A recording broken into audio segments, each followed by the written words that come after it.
Sosok Devara Putri jadi otak pelaku pembunuhan wanita di Bogor bersama selingkuhan, diduga caleg DPR RI.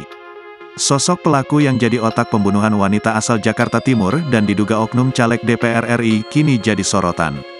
Peristiwa ini terjadi di Jalan Bukit Pelangi Kecamatan Babakan Madang Kabupaten Bogor pada Selasa, tanggal 20 Februari tahun 2024. Nyawa korban dihilangkan dengan cara dijerat menggunakan ikat pinggang di dalam mobil Avanza berwarna hitam. Kemudian jasad korban dibuang oleh para pelaku di wilayah Kota Banjar dan berhasil ditemukan pada Minggu, tanggal 25 Februari tahun 2024. Wanita yang diketahui bernama Indriana Dewi Eka 25 tahun alias Ides menjadi korban pembunuhan oleh 3 orang pelaku yakni D, R, dan DP yang mana keempatnya merupakan warga Jakarta. Korban sendiri merupakan warga asal Cipinang, Jakarta Timur. Adapun motif Indriana dibunuh oleh kekasih dan selingkuhannya dipicu karena cinta segitiga. Pacar Indriana mempunyai kekasih lain bernama Devara Putri Prananda alias DP yang telah ditetapkan sebagai tersangka.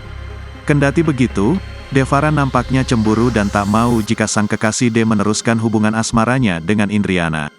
Hingga akhirnya Devara meminta D untuk menghabisi nyawa Indriana.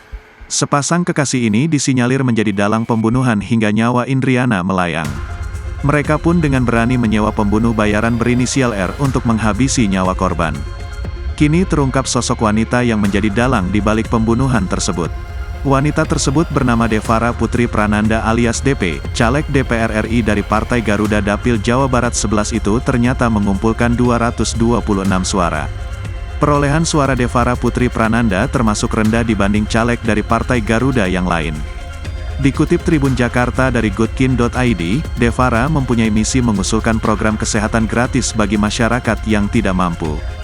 Program ini akan menjamin akses masyarakat terhadap pelayanan kesehatan yang berkualitas dan terjangkau, sehingga dapat meningkatkan kesehatan dan kesejahteraan masyarakat.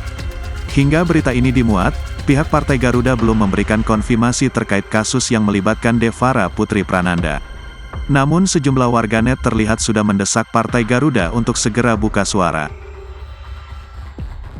Download Tribun X sekarang, menghadirkan lokal menjadi Indonesia.